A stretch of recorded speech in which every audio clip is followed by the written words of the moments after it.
full room. Yeah. Just gonna sort out my notes here.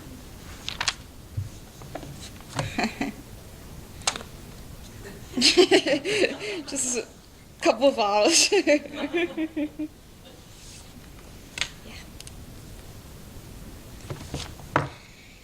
Okay, I'm starting.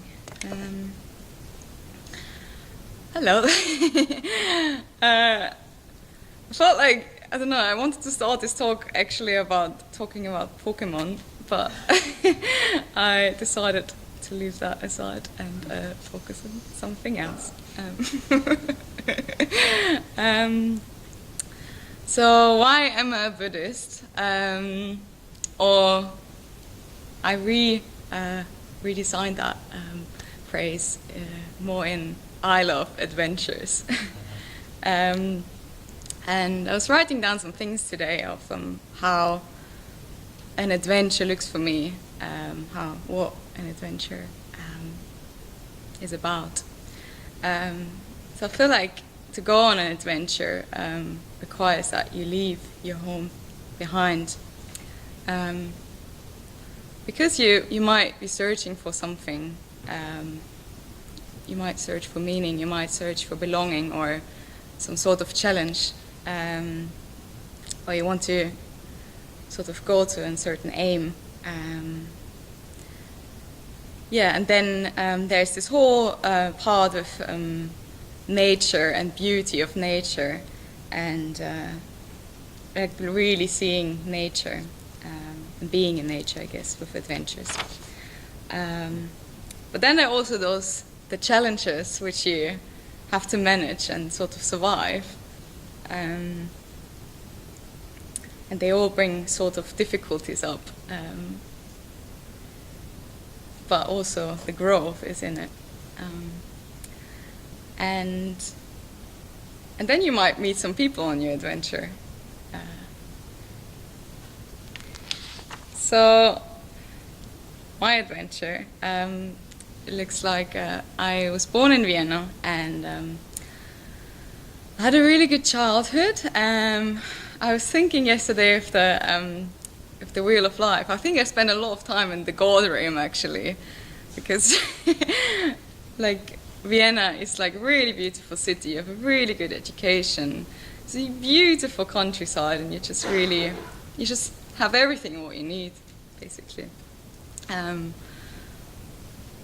But something in me wasn't really satisfied with that. There was this sort of itch that I wanted to, I don't know, just felt this dissatisfaction. And then sort of like felt, I need to go and find out what it is, I guess. So I moved to London 2.5 years ago because it was my dream, just like a maths dream was the music college, to become an apprentice on Savile Row, and yeah, that was like all I was focused on. I want this apprenticeship. So I came to London and went from one tailor to the other tailor and applied there till eventually someone took me on and taught me. And yeah, I do remember I was quite stressed out when I moved to London, because it's just everything was new. I didn't have a flat, I didn't have a job. It's quite, just like stepping out of my comfort zone, probably, quite a lot. And I remember I was going to the Buddhist center. I think I came to the Buddhist center 2 weeks after I came to London, because a friend of mine, she told me about the yoga classes which Dani was leading. And I remember when I entered the Buddhist center, I was really overwhelmed by the sense of beauty, which was spread all over the place. Like all these flowers around, and people were glowing, and it just seemed so beautiful. And I felt instantly really relaxed being there. So it just came back, it just continued coming every week. yeah, till I went on my first retreat, which was also in Adistana, and yeah, I remember that we also did that communication exercise, and I remember that afterwards we were like running across the field because we were just so energized, and yeah, we're like a recent retreat, we were just all sitting underneath a tree, and people were like throwing poems in. It was just a sense of like, it really felt like, I don't know, like 100 years ago, or maybe more, where people just gathered together and told each other stories. There's a really, really strong sense of friendship in those retreats.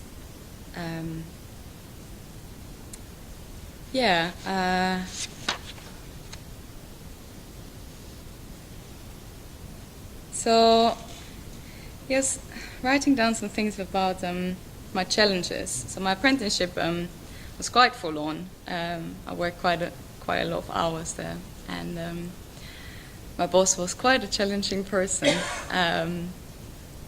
to begin with. It changed over time, mainly because I was just sort of like one side I was doing my apprenticeship, on the other side I was going to the Buddhist center. So I learned to practice the metta bhavana,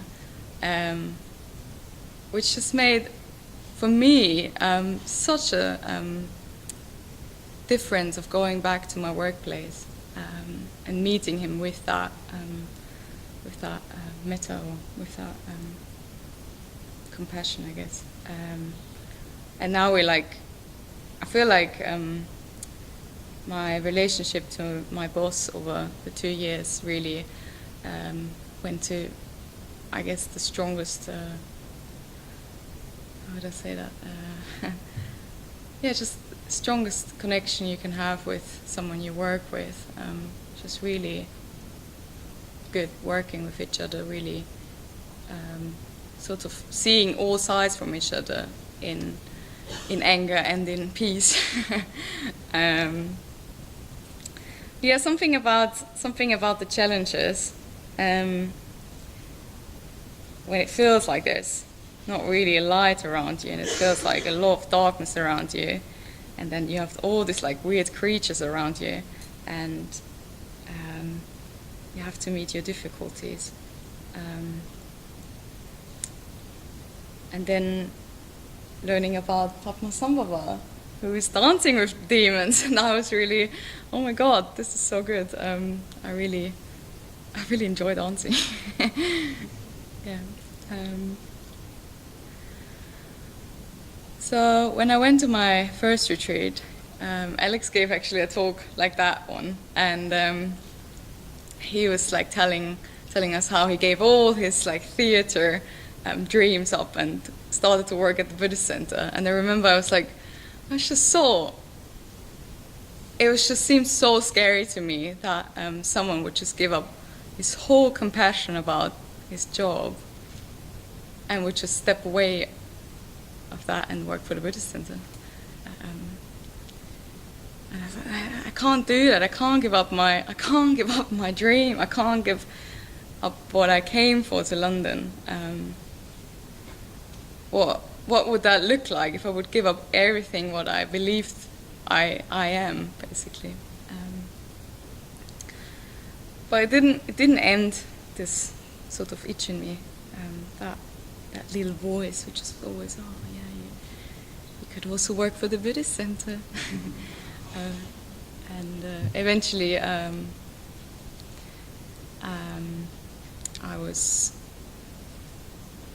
was helping on an open day in the LBC, and they put me in the charity shop, and just working there for I think 2 hours, and it's just this atmosphere of that people really care about you, and they really help each other in supporting your practice, and that's what it is about, and not to make 10 trousers in a week. And I felt like I was really struck by that, how people could, people live like that. The next thing, what happened was that I was asked to stay in Gauravati's room while she was on ordination retreat. And I was like, yeah, I always wanted to live in a community. This is so great to live with people in a community. Such a lovely time in that community, and eventually moved back to that community recently.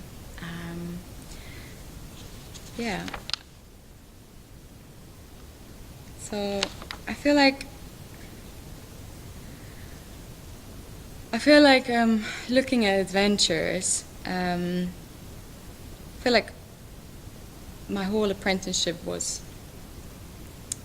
a huge adventure, but it seems a much bigger adventure to me to tame my mind, and that will probably not happen this lifetime.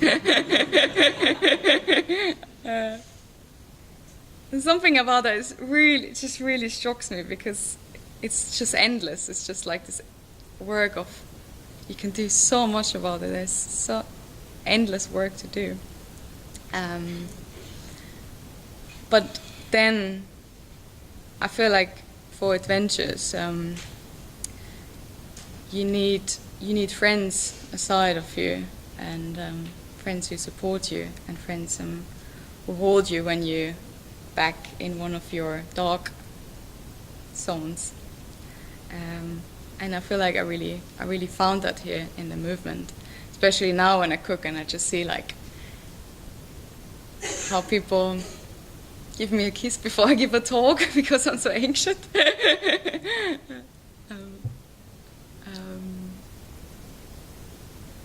And just like seeing them growing like over time, and how we challenge each other, and those challenging let our friendship grow even deeper.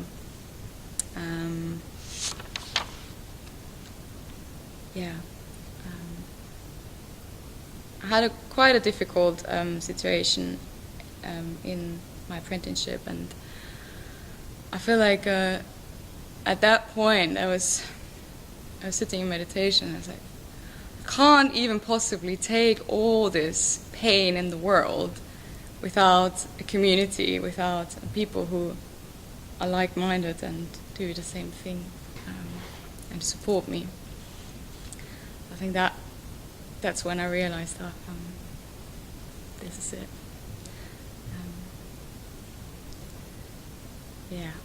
I want to finish this talk by reading something to you about, I just read it. Once I asked an army man, what do I need to survive in nature? And he said, there's no such as bad weather, there's only wrong clothes and wrong equipment. But if you see a storm coming, either shelter somewhere safe or take a path which is safe and familiar to you. I feel like that safe path is the community and this movement. Yeah.